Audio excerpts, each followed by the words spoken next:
Please welcome Billy the Phone Freak from Thunder 1035.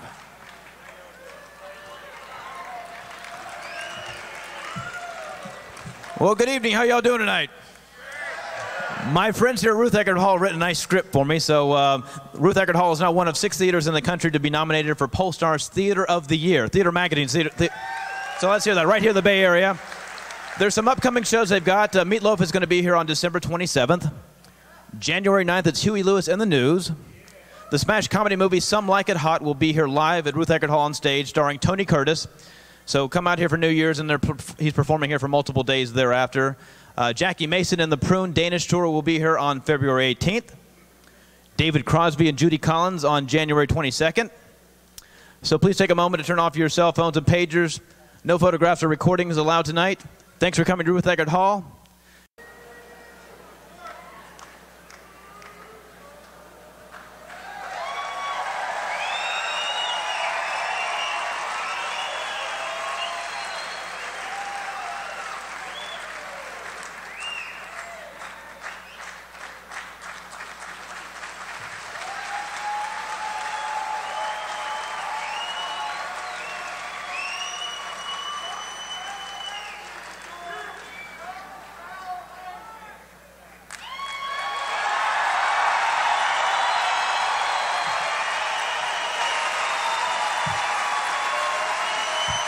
Thanks. Thank you. Thank you very much. Thank you. I appreciate that. Thank you very much. Hey, you know something people don't talk about in public anymore? Pussy farts.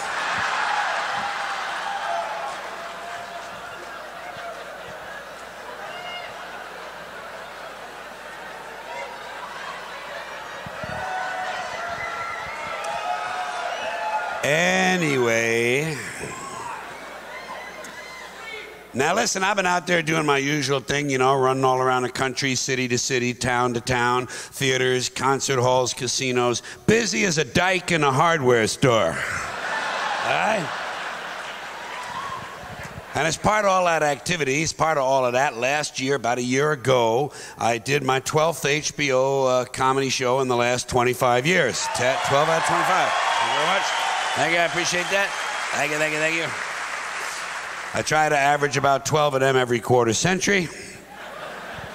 And I'm right on schedule. Now, reason I mention that, reason I bring that up is because about a little less than half of the material you hear tonight, it will be stuff from that show, the better things, I think, that I've kept in since that time. And the other portion, slightly more than half, for those of you who aren't into the mathematical thing real deeply, will be newer material that's been written and developed since that time. And I mentioned that, yeah. All right, good. See, that's why I mention it, because some folks like to know those things as the show's getting started.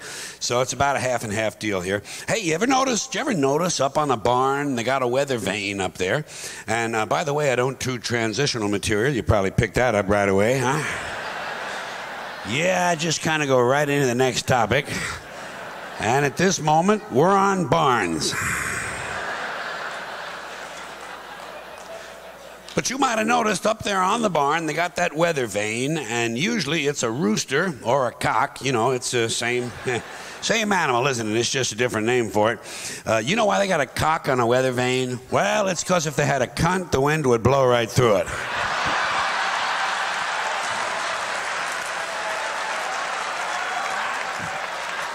Oh, yeah. A lot of people don't know that. That's why I travel around so much. I'm here to entertain and inform. Reminds me of something my third grade teacher said to us one day, you know. She took us all aside and she said, "You show me a tropical fruit and I'll show you a cocksucker from Guatemala."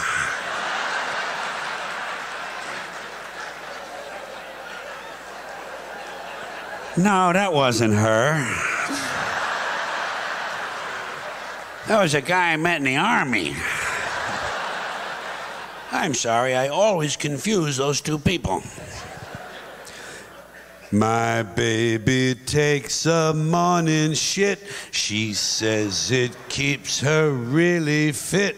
She feels real good till almost 10, and then she takes a shit again. Yeah. I've been trying to work a little music into my show. People like variety. Here's a song my mother used to sing around the house. Your love ran down my leg and now you're gone.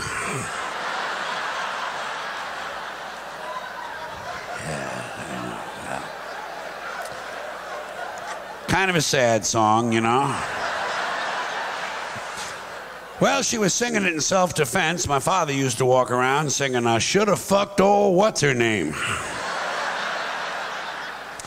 He liked the sentimental tunes. I wrote a sentimental song. Think the title might be a little heavy-handed.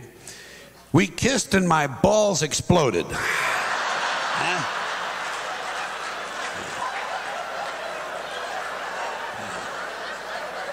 What do you think? Too specific?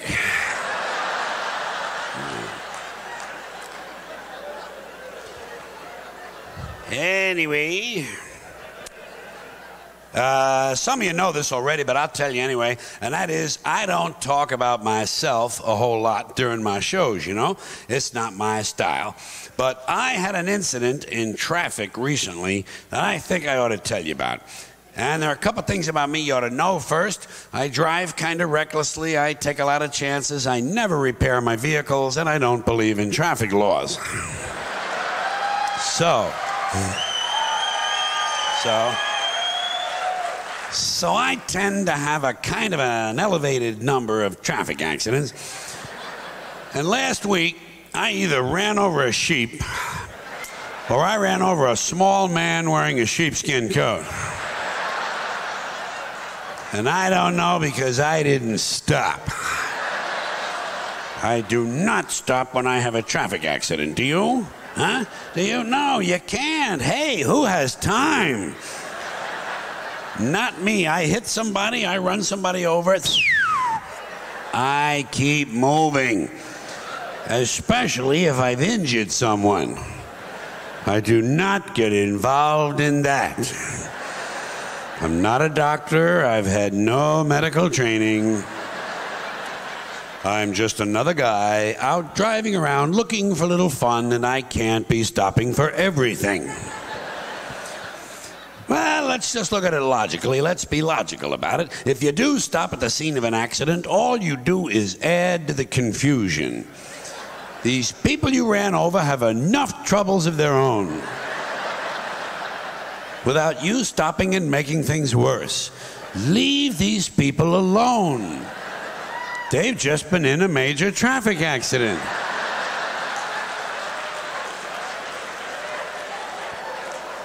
The last thing they need is for you to stop and get out of your car and go over to the fire, because by now it is a fire, and start bothering them with a lot of stupid questions. Are you hurt?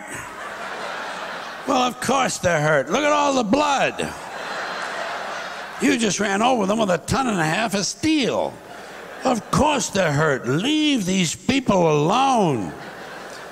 Haven't you done enough? For once in your life, do the decent thing. Don't get involved. Well, in the first place, it's none of your business.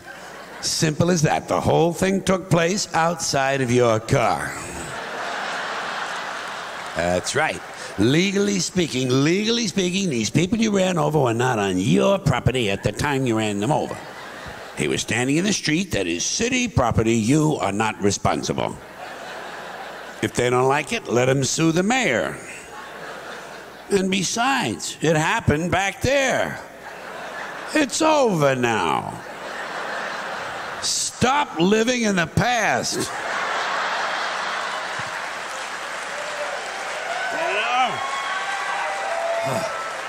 Do yourself a favor, count your blessings, be glad it wasn't you. And I'll give you a practical reason not to stop. You need a practical reason? If you do stop, Sooner or later, the police are going to show up. Is that what you want? Huh? Waste even more of your time standing around filling out forms, answering a lot of foolish questions, lying to the authorities? And by the way, who are you to be taking up the valuable time of the police department? These men and women are professionals. They're supposed to be out fighting crime. Stop interfering with police work. And besides, didn't anyone else see this accident? Huh? Are you the only one who can provide information? Surely the people you ran over caught a glimpse of it at the last moment, don't you think? So let them tell the police what happened. They're a lot closer to it than you are. There's no sense having two conflicting stories floating around about the same dumbass traffic accident. Things are bad enough. People are dead. Families have been destroyed. Time to get moving. Now, on the other hand, if I should be out driving around looking for a little fun and I see an accident, one that I'm not involved in, I stop immediately. Well, I want to get a good look at what's going on. I enjoy that sort of thing. Someone else is injured, I want to take a look. I am Curious George. People don't like that, though. You know, police don't like it. They say you're rubbernecking. They say you're blocking traffic. Never mind that shit. I want to take a look. I'm never too busy that I can't stop to enjoy someone else's suffering. And I'll tell you something else, and you might not like this, but as far as I'm concerned, the bigger the accident, the better it is. Well, I'm looking for a little entertainment. You know my favorite accident? 2 buses and a chicken truck. Get hit by a circus train in front of a flea market. Well, I want to see something interesting. I'm looking for a neck sticking out of a gas tank. If I'm going to take the time to stop, I expect a couple of fucking laughs. And if my car should happen to be in such a position where I can't quite see what's going on, can't get a good enough look, I'm not the least bit shy about asking the police to bring the bodies over a little closer to the car. Pardon me, officer. Would you fellows mind dragging that twisted-looking chap over here a little closer to the car, please? My wife has never seen anyone shaped quite like that. Look at that, sugar lips. That's his rib cage sticking out of the glove compartment. Thank you, officer. That will be all now. You can throw him back on the pile. We'll be moving along. And off I go out onto the highway, looking for a little fun. Perhaps a tanker truck filled with human waste will explode in front of the Pokemon factory.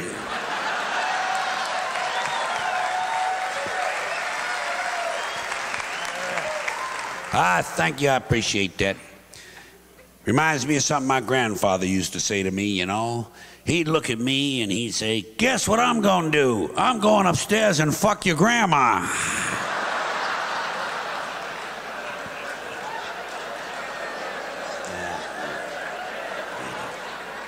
Well, he was just a really honest man.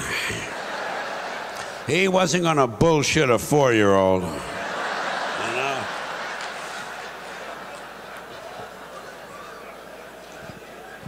Hey, here's something you guys will recognize. You know the worst thing in the world is when you get the soft skin of your penis caught in the zipper of your pants. Oh, ain't that awful? Goddamn. You know what's even worse? Trying to get it loose. Pulling the zipper in the opposite direction. 'Cause this time you gotta do it on purpose. I say, fuck it, I'll stay home today. Yeah? I'll lock myself in the freezer. Maybe the pain will pass.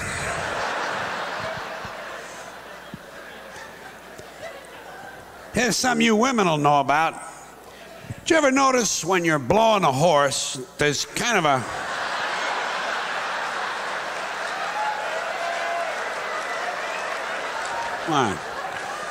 What, you never blew a horse? You don't know what you're missing. I'm only kidding you, I never blew a horse. What do you think I am, fucking stupid? Never blew a horse. One time I jacked off a reindeer. Well, it was Christmas. We're both a little drunk. What the fuck? You know? Hey, how do I know? Yeah. Yeah, shit. I met him on the roof. Couple eggnogs, one thing led to another. Season's greeting.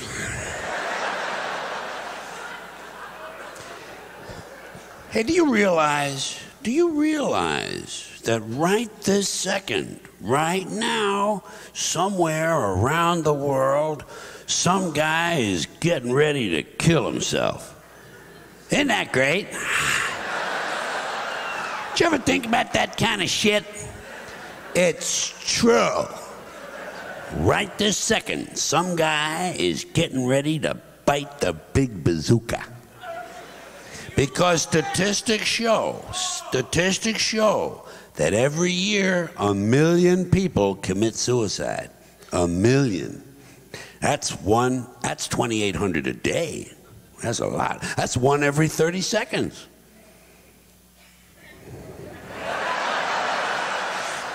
There goes another guy. And I say guy because men are 4 times more likely than women to commit suicide, even though women attempt it more. So men are better at it. There's something else you gals want to be working on. If you want to be truly equal, you're going to have to start taking your own lives in greater numbers. But I just think it's interesting to know that at any moment, the odds are good that some guy is dragging a chair across the garage floor, trying to get it right underneath that ceiling beam. Wouldn't want to be too far off center. If it's worth doing right. Somewhere else, another guy's going over and getting a gun out of a dresser drawer. Somebody else is opening up a brand new package of razor blades. Maybe he's struggling with the cellophane a little bit, you know. Shit, it's always something. Goddamn fucking shit. I just think that's interesting as hell. That's probably the most interesting thing you can do with your life. End it. I don't think I could do that. Could you? Shit, no. I don't think I could commit suicide if my life depended on it. But I understand it. I don't wonder why they do it. I don't wonder, well, why did he do it? You know, what was he thinking? You know what I wonder? Where'd he find the fucking time? Who's got time to be committing suicide? Aren't you busy? I got shit to do. Suicide would be way down on my list. Probably down past lighting my own house on fire. I might want to try a little self-mutilation first. Take a couple of hunks out of my arm. See if I like the general idea. Because you got to have priorities, man. And you got to have a plan, too, for something like that. People got a plan. You know, people don't just run out the house and jump off a building. There's stuff you have to decide. Timing is important. When you're going to do it? Well, let me see now. Going to kill myself. When am I going to do this? Wednesday's out. Got to take Timmy to the circus. Survivor's on Thursday. Friday, I got my colon cleansing. Folks are coming over on Sunday. Sunday! By God, that'd be just a thing. Maybe Mom will find my body. Serve her right for fucking me up the way she did. And you got to pick a method. How you going to do it? Well, let me see now. How am I going to do this? Afraid of heights? That's no good. Can't swallow pills. Don't like the sight of blood. Fucking oven's electric. I'd lie down in front of a train, except Amtrak ain't come through here in 30 goddamn years. Maybe I'll just take a gun and shoot myself in the mouth. I suppose I'd miss. People be laughing at me. Suppose I live. I have a big fucking hole in my head. Have to wear some kind of dumbass hat. I guess I just hang myself. That'd be good. Gotta get a rope. Shit, it's always something. I got a rope in the garage. I just got a lot of grease and paint on it. Don't want to get that stuff on my neck. Walmart's having a special on rope this weekend. No sense spending a lot of money to kill myself. Then again, I can put it on my credit card. I'll never have to pay the fucking thing.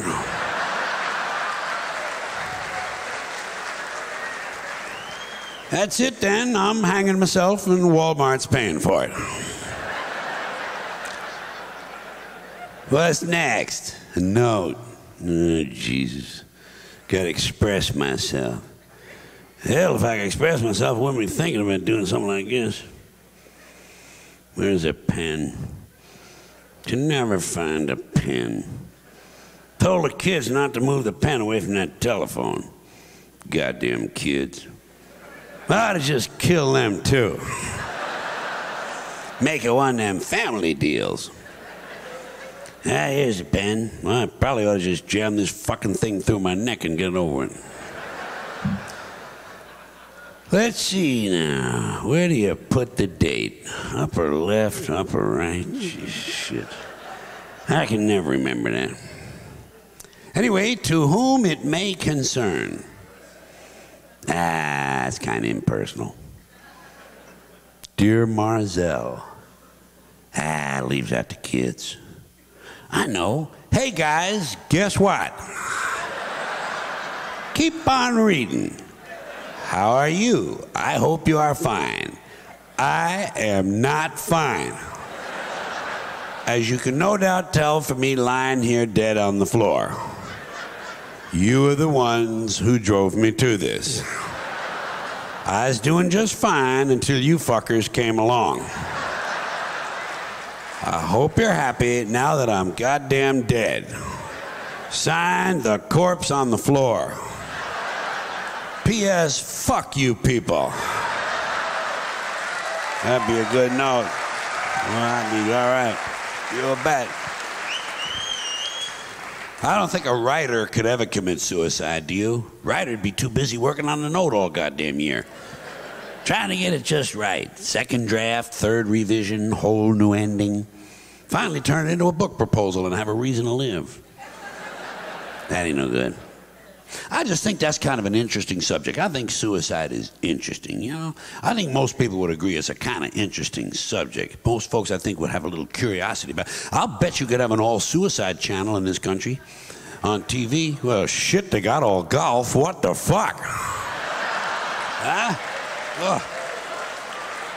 Well, you ever look at golf? It's like watching flies fuck. If you can get a bunch of assholes to sit still and watch that kind of bullshit, you know you can get them to watch some suicides. All day long, 24 hours a day, nothing but suicide. One guy after another killing himself right on TV. Must die television. You'd get a lot of people watch that shit. You'd get a lot of people volunteering to be on there just so their friends could see them on TV. People are fucking goofy. You get a lot of people volunteering. You get all them leftover assholes from Let's Make a Deal. Oh, shit, they'd be lined up around the block. They're putting on funny makeup and costumes and capes and shit, calling themselves Captain Suicide. You know, big guys would be competing for most unusual method. People be jumping off of barns, lighting themselves on fire, putting rat poison on a hot dog, drinking, mopping glow. You'd probably have some weird fuck show up who figured out how to kill himself with dental floss and a crossbow. People are fucking goofy. I'll bet you could find a married couple in one of them trailer parks somewhere who'd be willing to sit in a love seat and blow each other's heads off with shotguns while a love song is playing. People are nuts. This country is full of nitwits and assholes. Did you ever notice that? Nitwits and assholes. Oh, shit, yeah. Oh, God. And they all vote. They're the only ones who vote. You can see that from looking at the election returns, who's doing the fucking voting. It sure ain't me out there taking part in that fucking charade. Oh, that's all who vote. And you know those people on the Jerry Springer show? Those are the average Americans. Yeah, below average don't get on the show.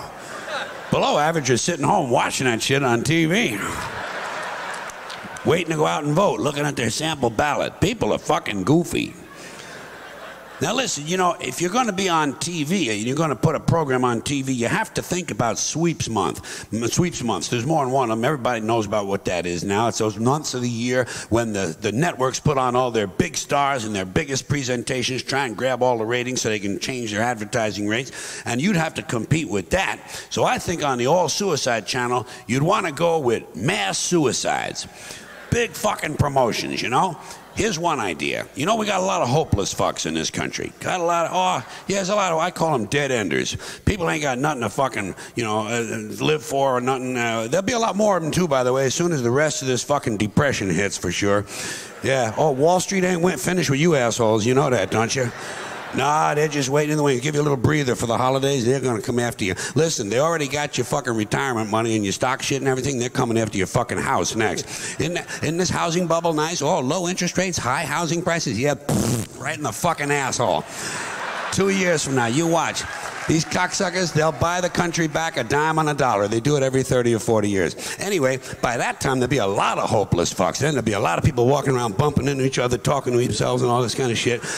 We already got a lot of them now. First of all, you got all these homeless fucks. Then you got these people, condemned prisoners and life sentence people who got no fucking future. And you got a lot of terminal patients, people who know they're going to fucking die. And then there's these people who've been watching television. They saw a commercial that told them they were clinically depressed, so they're taking pills for that shit. And there's a lot of these hopeless fucks. I'll bet you in this country, you could get about 500 of these hopeless fucks and get them to hold hands and jump into the Grand Canyon. I bet you. Yeah. Yeah, I bet you. For money. Oh, shit, you got to give them something. Oh, you got to. Yeah, Americans will do anything, but you got to give them a goddamn toaster. Put little cameras on their heads. Tell them it's jump cam. They like that shit. Maybe you can get a bunch of these Christian assholes to do it and call it Jump for Jesus. Sure. Hey, yeah. Hey, they all want to die and go see Jesus anyway. Give them a helping hand. Go on, you Christian fuck. He's at the bottom of the canyon. Go on down there. Look around for him. He's the one who's glowing. He's the glowing man. Ah, they like that shit. Now listen. You'd have a lot of fun with a channel like this. And here's the deal, though. If you didn't want to go with cable, you wanted to broaden your audience, then you got to go to the broadcast networks, and you're going to look for something like Fox. This is a Fox show, if I ever heard one. It's a Fox reality show. You get Budweiser to sponsor it. Budweiser and a whole lot of car companies, so the kids can be thinking about drinking and driving at the same time. That's always a good idea. And naturally, if you're going to be on TV of any kind, you got to go for that younger demographic. That's who those advertisers are looking for. 18 to 25, 18 to 31, whatever the heck it is. You know, it's all these different kind of, but they're all young. And that means you got to get a lot of young people interested in suicide. You know how you get young people interested in suicide? You don't call it suicide. You call it extreme living.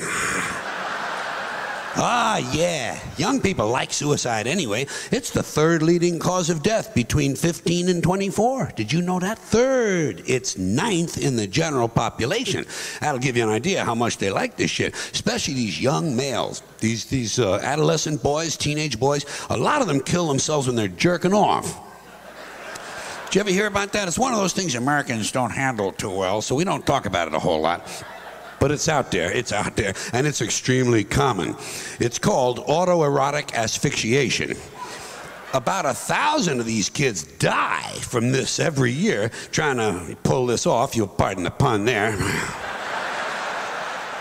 1,000 of them die, so you can imagine how many of them are trying to do this thing. Now, here's how it works. Apparently, I never tried it. It sounded risky to me. Jerking off is all I need, you know? I ain't trying to double my money. Fuck that shit.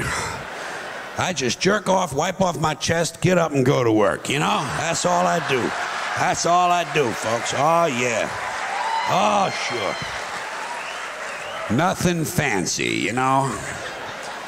But here's how this thing works. Apparently it is true that physiologically speaking, if you cut off your air supply right at the moment you're going to have an orgasm, the orgasm is about 900 times better.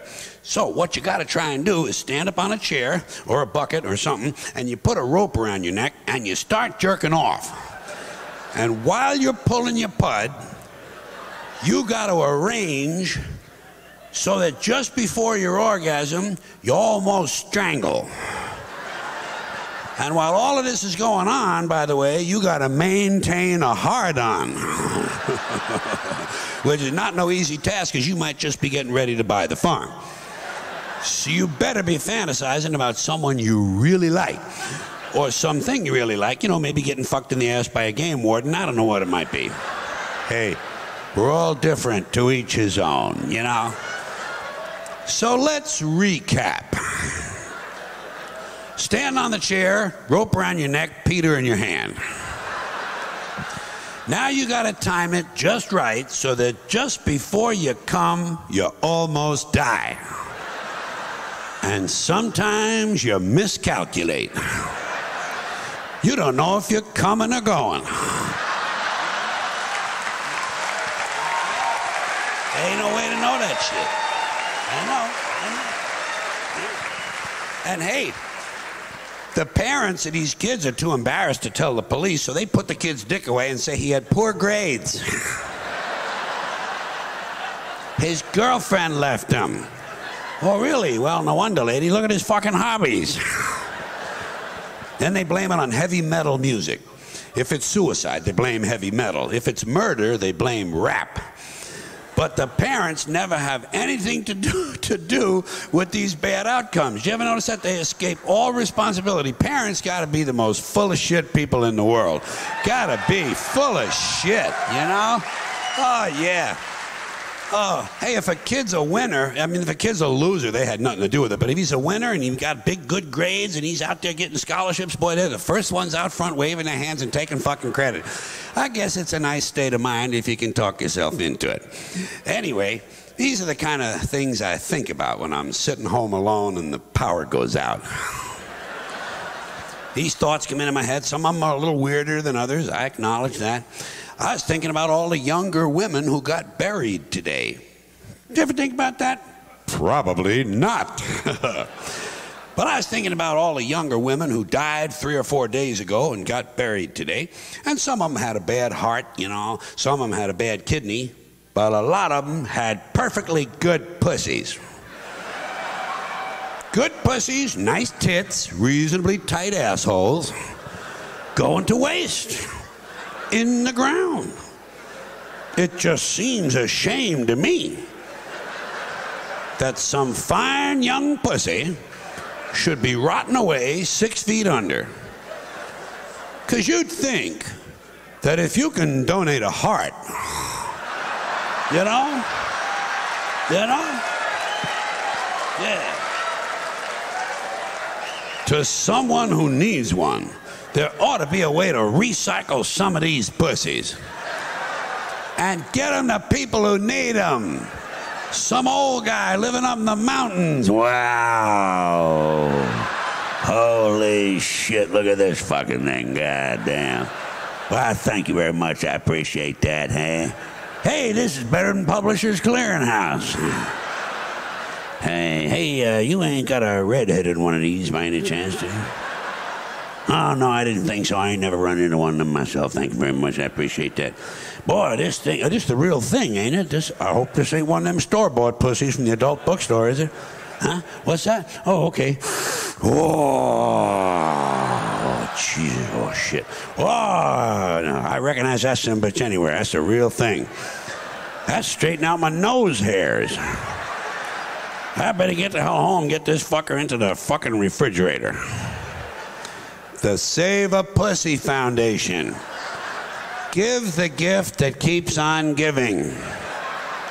Fuck the whales. Save the pussies.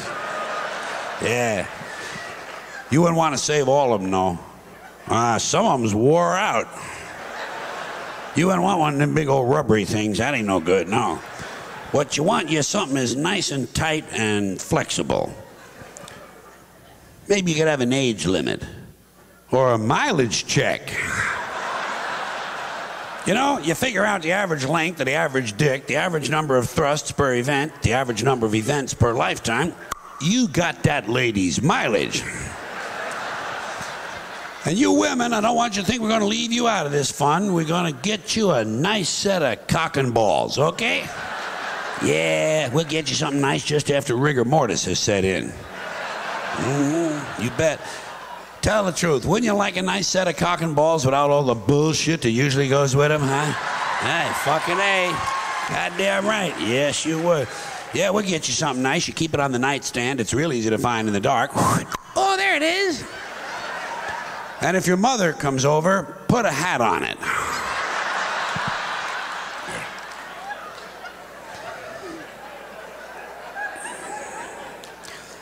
Then I was thinking about stuff you don't want to hear, you know? There's certain things in life you don't want to hear. Like, let's say you're a young man and you got a fiancée and she hasn't met your folks yet. So your folks invite the two of you over to dinner at their house Sunday evening at 7 o'clock to meet your fiancée. And everything's going along real nice. And halfway through dinner, your fiancée stands up and says, "I'll be right back. I gotta take a fucking dump."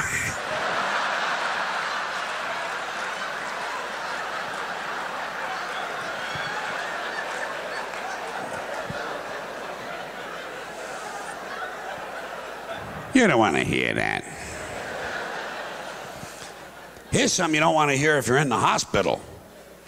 Let's say you wake up in the hospital and you can't remember why you're there or how long you've been there. And you got a big bandage on your head.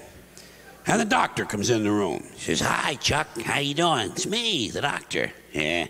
Listen, here's what happened. You're in an accident and you fractured your skull. But it healed wrong. It's crooked, Chuck. Your head is crooked. Looks kind of funny. Some of the nurses were laughing at you. It's way lopsided. You look like one of them Pablo Picasso paintings. So here's what we're going to do, Chuck. We're going to re-break your head." Now, calm down. Stay in bed. Leave the tubes alone, would you, please? So we're going to re-break your head and set it correctly.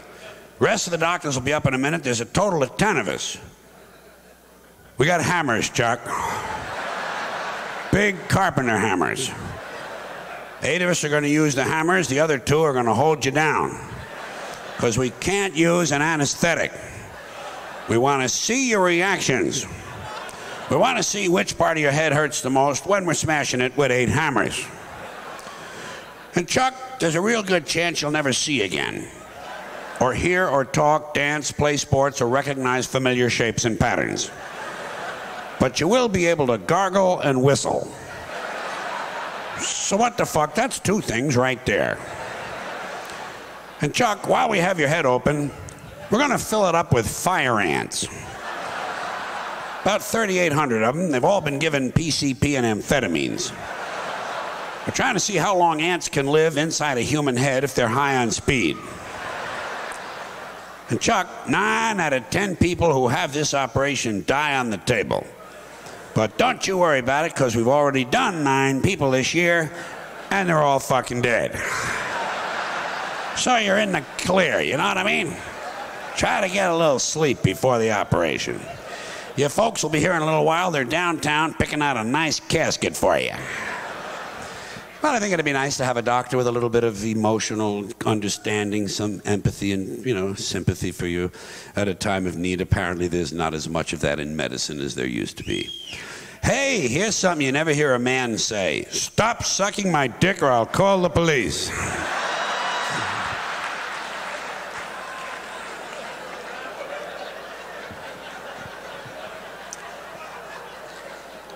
Here's a little fun you men can have. This fun for the guys. You go in a drugstore and you pick out a big box of condoms. About, 32 of them or 64, big size of them. And you go over and find a female clerk. You say, "Pardon me, ma'am. I wonder, would you happen to have this same item in an extra large jumbo? Kind of fat and thick, real long with maybe a bend in the middle?" These little ones are hard to get off. They pull on my ball hairs.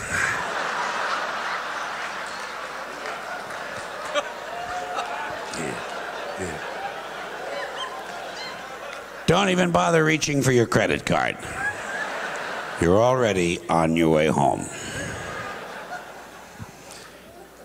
Now, those of you who have illegal cable hookups will know this, and that is that one of the things I like to do in my shows is complain. It's just a real good recurring theme with me, complaining about things. And living in this fucked up country, there's no shortage of things to complain about. So this next piece of material is fairly simple. It's just called People Who Ought to Be Killed. Yep. Starting with these people who read self-help books. Why do so many people need help? Life is not that complicated. You get up, you go to work, you eat 3 meals, you take 1 good shit, and you go back to bed. What's the fucking mystery? And the part I really don't understand is if you're looking for self-help, why would you read a book written by someone else? That's not self-help. That's help. There's no such thing as self-help. If you did it yourself, you didn't need help. You did it yourself. Try to pay attention to the language we've all agreed on.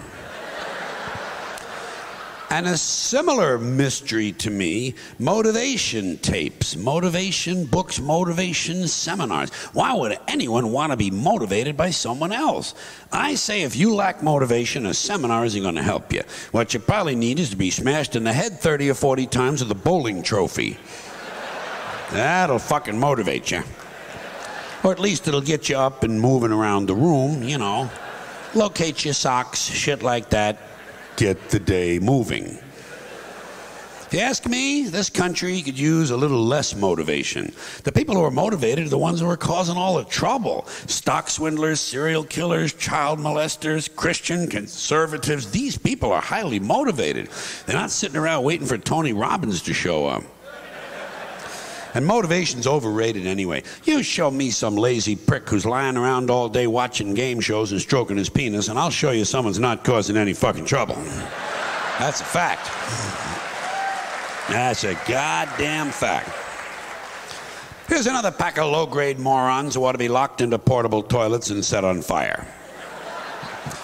These are the people with bumper stickers that say, "We are the proud parents of an honor student at the Franklin School or the Midvale Academy," or whatever other innocent-sounding name has been assigned to the indoctrination center where their child has been sent to be stripped of his individuality and turned into an obedient, soul-dead conformist member of the American consumer culture. You know? I mean, God, jeez. Proud parents. What kind of empty people need to validate themselves through the achievements of their children? How'd you like to have to live with a couple of these misfits? How's that science project coming along, Justin? Fuck you, Dad. You simple-minded prick. Mind your own business and pass the Cheerios. Here's a bumper sticker I'd like to see. "We are the proud parents of a child whose self-esteem is sufficient that he doesn't need us promoting his minor scholastic achievements on the back of our car." That would be refreshing for a change, just for a change. Or "We are the proud parents of a child who has resisted his teacher's attempts to break his spirit and bend him to the will of his corporate masters." You know, a little Marxist, but what the fuck? Hey, then you got that. Here's something realistic. We have a daughter in public school who hasn't been knocked up yet. We have a son in public school who hasn't shot any of his classmates yet. But he does sell drugs to your honor student. Plus, he knocked up your daughter. Then you have the people who aren't too proud of their children. What about them? "We are the embarrassed parents of a cross-eyed, drooling little nitwit who at the age of 10 not only continues to wet the bed, but also shits on the school bus." Something like that on the back of the car might give the child a little more incentive, you know? Get them to try a little harder next semester. Here are some more parents who ought to be beaten with heavy clubs and left bleeding in the moonlight. These are the ones who carry their babies around in these backpacks or front packs or slings or whatever these devices are called that are apparently designed to leave the parents' hands free to sort through high-end merchandise and reach for their platinum credit cards. Because it's always these upscale, yuppie-looking Greenpeace, environmentally conscious assholes who have them on. I say, hey, Mr. and Mrs. Natural Fibers. It's not camping equipment, it's a baby. Touch the little prick now and then. He'll thank you for it someday. You know, these are the same people who sort their garbage, jog with their dogs, and listen to Steely Dan. You know, you just want to drag them out deep into the forest and disembowel them with a wooden cooking spoon. National Public Radio people, the worst kind of humans. Here are some more people who ought to be smashed across the face repeatedly with a piece of heavy mining equipment. These grown men who refer to their fathers as my daddy. You know, you hear a lot of this stupid shit in the South. These rebel assholes. My daddy, yeah, my daddy, boy. I'll tell you about my daddy. You know about my daddy? Well, let me tell you. Well, you know what my daddy used to say? Well, my daddy used to say blah, blah, blah, blah, blah, blah, blah, blah, blah, blah, blah, blah, blah, blah. Oh, he did he? Well, wasn't that fucking enlightening? You know what my daddy used to say? Fuck your daddy. Fuck your daddy. Right in his wrinkled, rustic, rural, country asshole. Grow up, Billy Joe, Carl, Bob, Danny, Frank. You're not 6 anymore. Closer to 9 now. And a few more unfortunate mutants who ought to be penciled in for a sudden visit from the angel of death.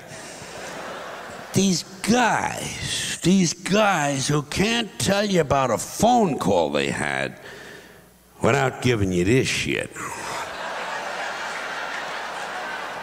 The fucking pinky and the thumb.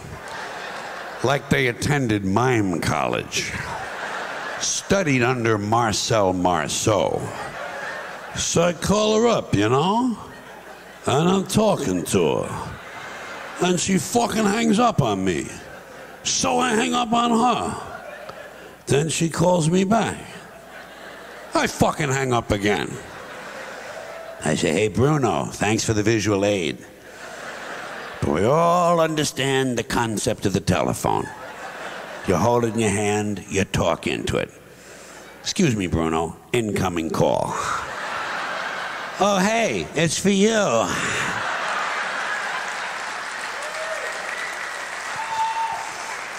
And a few more pus-headed telephone cretins. These self-important techno-dicks who walk around wearing these hands-free telephone earpieces or headsets. You know, Mr. Self-Important doesn't want to be too far from the phone in case Henry Kissinger calls. He's got the Dalai Lama on call waiting. I say, hey, spaceman. As long as your hands are free, reach over here and fondle my balls, would you please? Huh? Come on. Come on. Come on. Mr. Early Adopter, I need this guy like I need a third asshole. And answering machines. Answering machines starting with these people who think it's cute to let their children record the outgoing message. And you can't understand a word of it because the kid's a fucking imbecile. Hi, my name is Stacy. I'm 5 years old. My mommy and daddy are at home.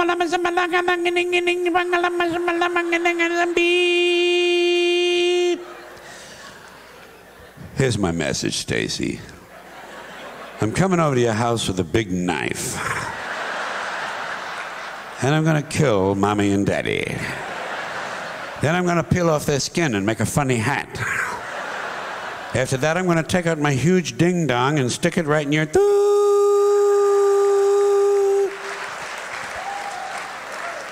These are the same people, same ones who at Christmas time send you pictures of their children. Pictures you didn't ask for and you don't want. But it is fun throwing the pictures away, isn't it? I don't even look at the fucking Christmas cards. Who's this? Luann is 12 this year. Fuck Luann. I give a shit how old she is. Does she have any tits yet? Send me a picture of Luann's tits. Then I know I'm going to have a happy new year, too. And then, just to compound your holiday pleasure, they enclose a family newsletter. Just what you're hoping for. News about losers. We're so proud of Brad, he's been accepted into dental school. Yeah, in the Philippines. After 4 tries. Fuck Brad and everybody who looks like Brad. Judging from his picture, I think he's jerking off too much. Keep him away from Luann.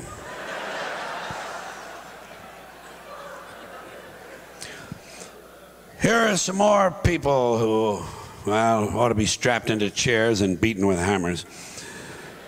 People who wear visors. What the fuck is the point in wearing half a hat? Either get a hat or don't. No one's interested in the top of your head. Go back to the store, tell them to give you the rest of the hat. They cheated you. Better still get yourself one of them little Jewish hats and sew it to your visor. Then you got yourself a full-fledged fucking hat, my friend. And a few more musical vermin whose mothers we wish had had medical plans that included abortion. These singers who think they're so special, they only need one name. Bono, Sting, Jewel, Tiffany, Prince. What a crock of shit. Get a fucking last name, would you please? Yeah. You're so special. I got a nice 2-word name for you. Pretentious cocksucker. How you like that? Bono, Sting. It's not bad enough these assholes' music sucks, but with no last name, you can't find out where they live to throw a fucking bomb through their window, you know? Jesus Christ. Yeah. Well, it's frustrating if you care about music. Here are some more people who deserve an inoperable tumor at the base of their spines. These guys who fly around the world in a fucking balloon. What is this, 1850? Get a fucking airline ticket, would you please? When are the media gonna realize no one's interested in some rich trouser stain who's so bored he has to fly around the balloon all the time? I hope the next guy gets hit by lightning and flies around in little fart circles.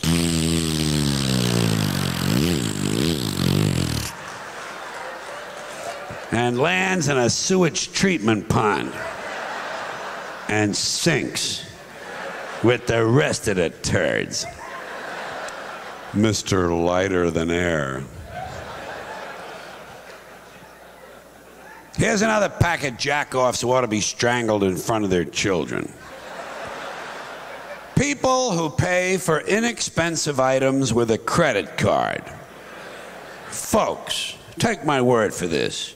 Raisinets is not a major purchase. Get some fucking cash together. No one should be paying a bank 18% interest on Tic Tacs. And you're holding up the fucking line, too. Some dorky-looking prick with a fanny pack waiting to be approved for a bag of cheese doodles.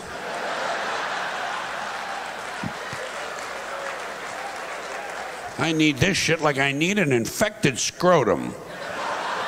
Find some money. Next guy ahead of me online pays for Newsweek with a credit card is getting stabbed in the eyes. Right in the fucking eyes. And I'm getting pretty sick of guys named Todd. You know, it's just a goofy fucking name. It's goofy. Hi, what's your name? Todd. I'm Todd. And this is Scott. And Blake and Blair and Blaine and Brent. Where are all these goofy fucking boys' names coming from? Taylor, Tyler, Jordan, Flynn. These are not real names. You want to hear a real name? Eddie.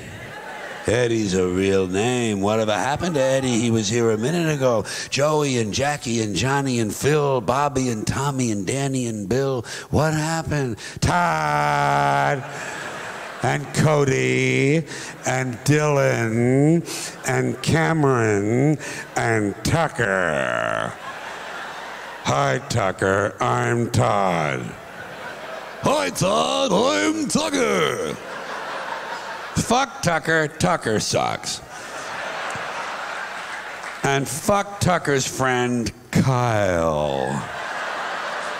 There's another soft name for a boy. Kyle. Soft names make soft people. I'll bet you anything that 10 times out of 10, Vinny, Nicky, and Tony will beat the shit out of Todd, Scott, and Kyle. Any fucking day. Any fucking day. You betcha. You betcha. Here are some more people with missing chromosomes who ought to be thrown screaming from a helicopter. Gun enthusiasts. You know, don't you just love this self-description? This is what they call themselves. I'm a gun enthusiast. Oh, yeah? Well, I'm a blowjob enthusiast. You want to see me shoot? Cock this and I'll discharge a load for you. And I'm not against guns. I'm not one of those mindless Hollywood cocksuckers. I'm not against guns. I'm not against bullets. I'm not even against people shooting each other. You know, shooting someone is part of the American dream. I don't care who it is. Parents, teachers, kids, fuck them. Let them get shot. Doesn't disturb me in the least. But, speaking of mindless Hollywood cocksuckers, before Charlton Heston became president of these ridiculous lunatics in the NRA, they had a different guy. He's still one of their major spokesmen. His name is Wayne LaPierre. What kind of a name for a gun nut is Wayne LaPierre? Doesn't this sound a little fruity to you? Hi, I'm Wayne. I'm a gun person. Bang, bang. You know what this prick's name ought to be? Biff Webster. Spud Crowley. A man's name, Chuck Steak. Wayne LaPierre is just embarrassing.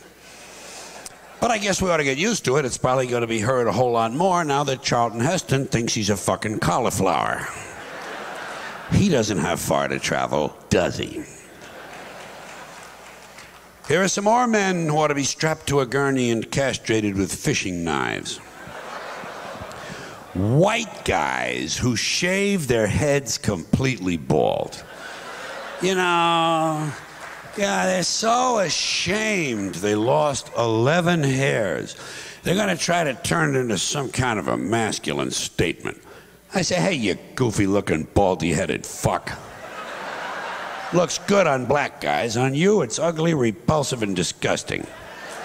You want to be bald? Do what I did. Wait a while.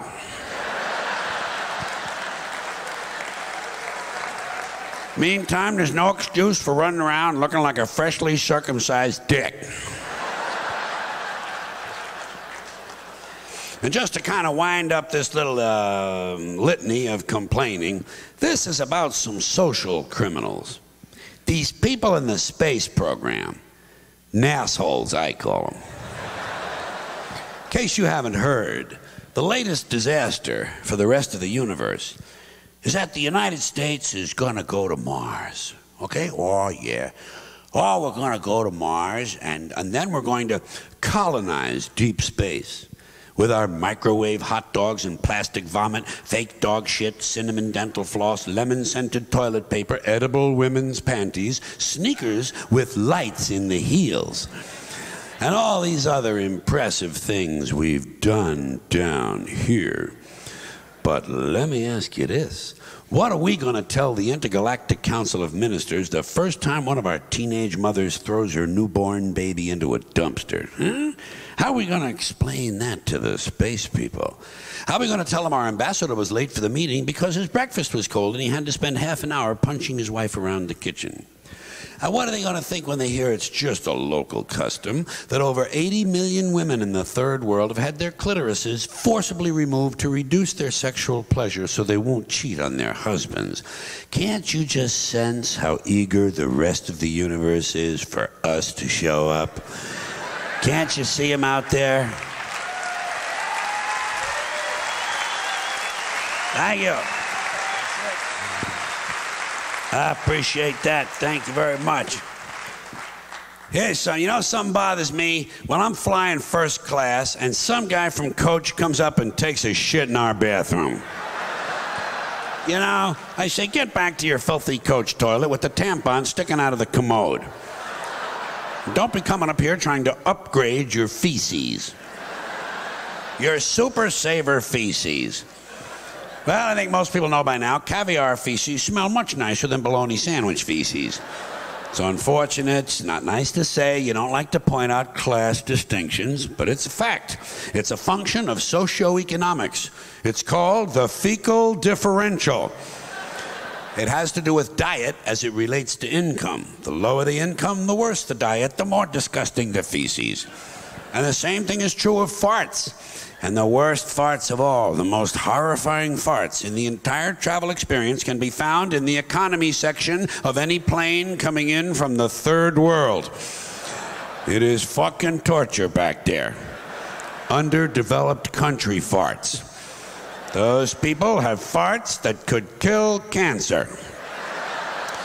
The kind of fart that comes in handy if you have something that needs welding. The kind of fart that if you let one go at home, 30 minutes later, your plants are all yellow. The kind of fart that after 2 or 3 days, you begin to realize there are no more birds in your neighborhood. A fart that would eat the stitching out of Levi's. Can I get away with one more fart joke here? All right. The kind of fart whereby the Centers for Disease Control declares your pants a level 5 biohazard. And what happens? What happens on these third world airplanes is that in the economy section, about an hour after the meal service, they quite often have these life-threatening fart emergencies. The FAA calls them TFIs, toxic flatulence incidents. The airlines call them code browns.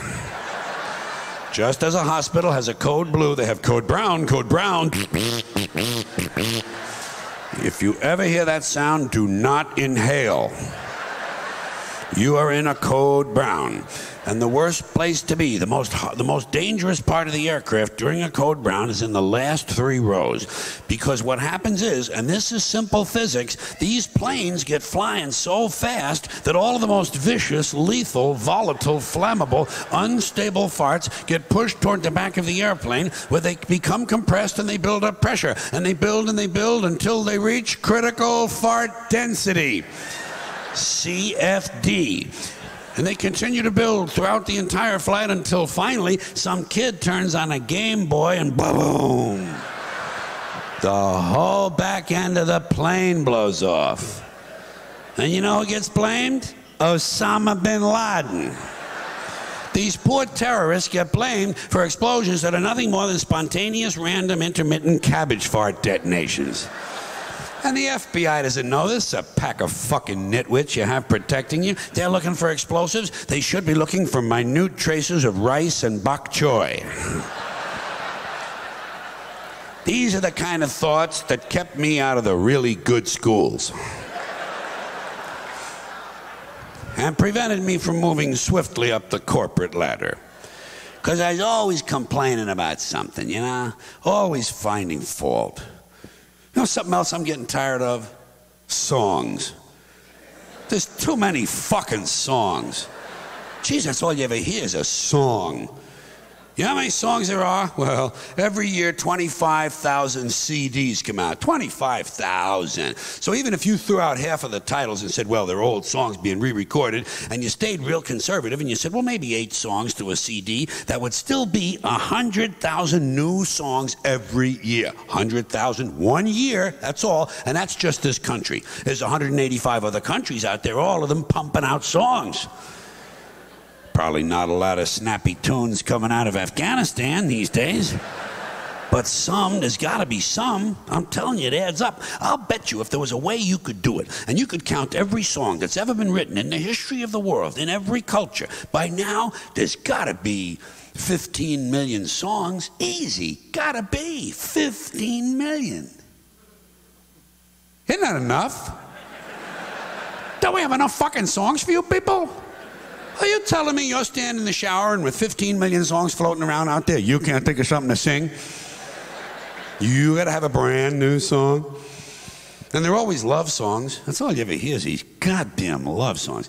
Can't somebody write a song about something else? Everything's a broken heart. Broken heart, broken heart. Fuck that. What about a fractured cheekbone? Or a punctured lung?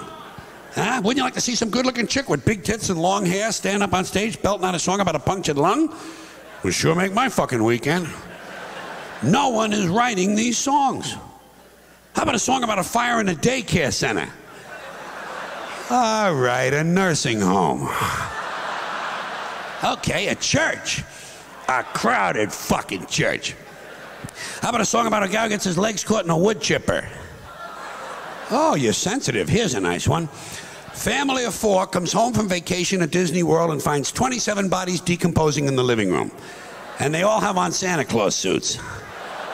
I'm telling you, I think we're passing up a lot of really good topics that would make terrific fucking songs. Like cancer. I know it's touchy. Fuck you. Cancer would make a really great song. Shit, everybody's got cancer. Nobody's singing about it. This is a market niche being completely overlooked. And by the way, tuberculosis is coming back. Huh? Here's another musical opportunity. Wouldn't you like to hear a song with a whole lot of coughing in it? You never hear that. All you hear is these love songs, emotional pain. You know something? The last thing I'm interested in is someone else's emotional pain. Don't be singing about your pain. Unless it's cancer pain.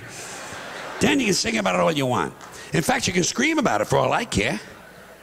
That's not a bad idea. How about a nice 3-minute song of some guy screaming with cancer pain?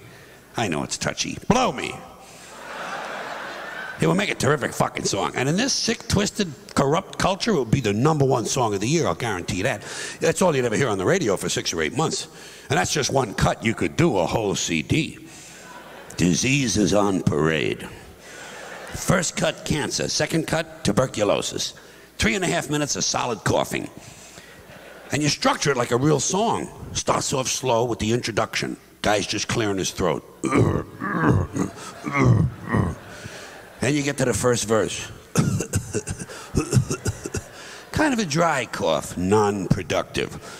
And you get to the second verse, the song begins to build. And you get to the chorus, and the guy's coughing louder and louder and harder and harder, and he's choking and wheezing and gasping and panting, and you can hear the fluids in his lungs. And now he's doubled over trying to catch his breath. And finally he goes into one big, huge, uncontrollable, spasmodic coughing fit, and he pukes all over the microphone. That would be the climax to the song.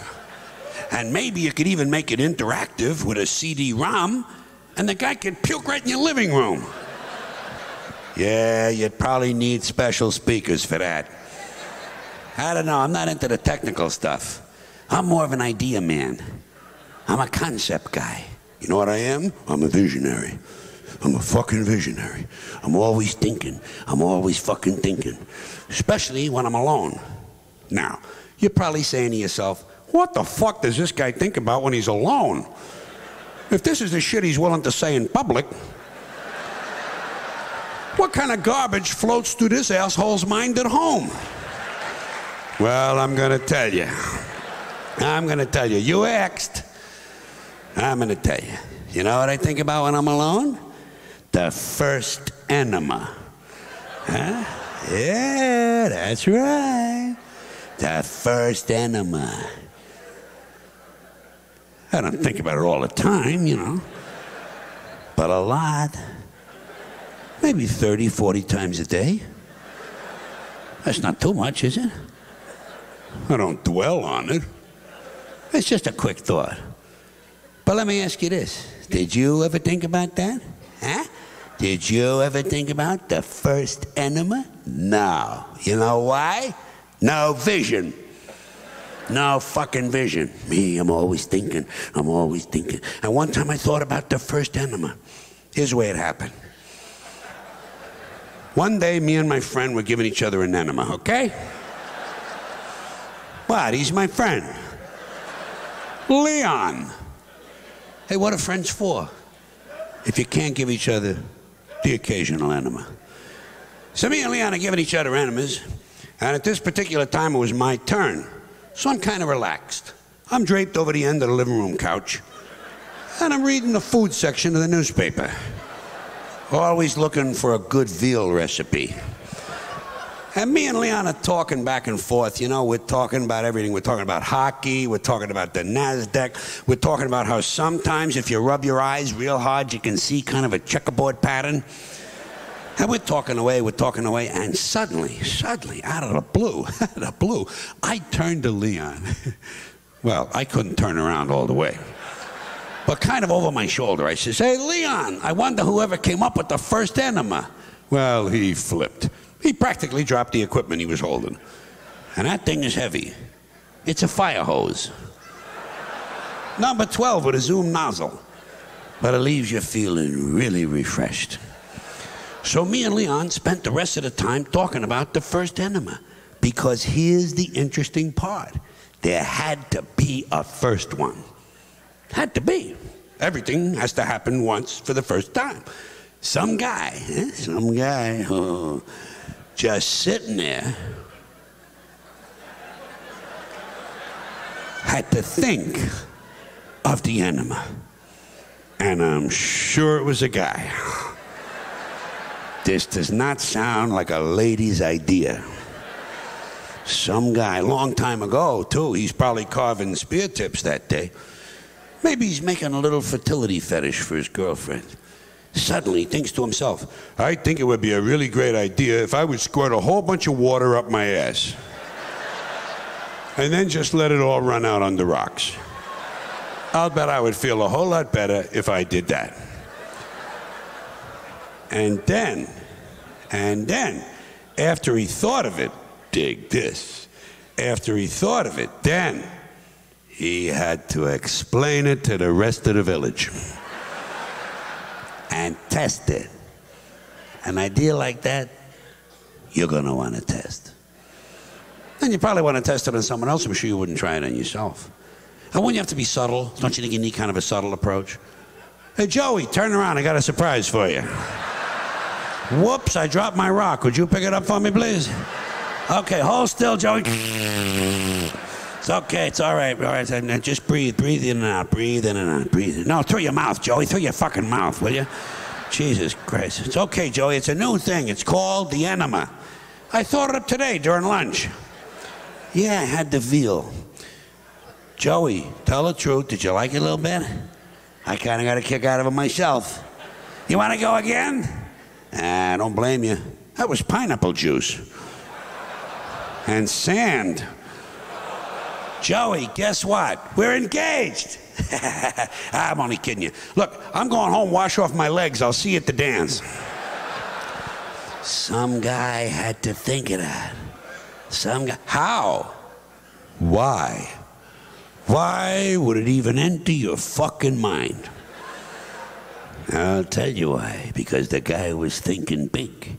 He was a visionary. Probably made a fortune. It's a big business now. They call it colonic irrigation. Oh, it's big in California. All over California, people squirting something up somebody's ass. and getting paid for it. Know what I'm waiting for? Enemas Online. Electronic digital enemas. e.nema.com. Hell have them, you watch. Some guy's home tonight trying to get a mouse up his ass. You watch. Probably a Macintosh guy. Yeah, because we're always fucking thinking. We're always ahead of the curve, you know? Good ideas. That's what this country's based on, good ideas. I got a lot of good ideas. You probably picked that up right away. Good fucking ideas. I don't tell them to anybody. Here's one. Scrabble for dummies. You don't have to use real words, and they don't have to be spelled correctly.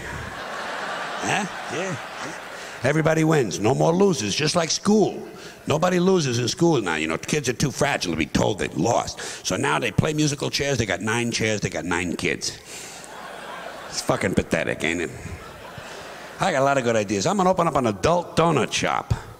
Adult donuts. The donuts are the same, but the holes have hair on them. Huh? Yeah. People would like that.